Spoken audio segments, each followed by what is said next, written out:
Hi everyone, in front of me I've got Motorola Edge 20 and let me share with you how to enable the demo mode on this device.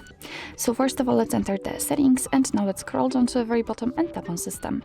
Now let's tap on advanced and here we've got the developer options, so let's enter. If you cannot find the developer options in your device, no worries, we've got the tutorial of how to enable them, so let's check it and let's go back to this video.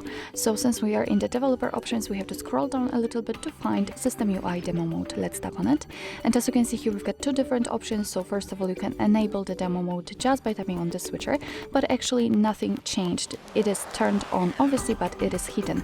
So if you'd like to show the demo mode, just tap on this option, and as you can see we've got the changes on the status bar. We've got, let's say, a default hour. What's more, all the icons are in their full state. Of course, you can keep the demo mode turned on without showing it just by tapping on the switcher again. So let's turn off this option, or if you'd like to turn off the demo mode completely, tap on this switcher at the very top.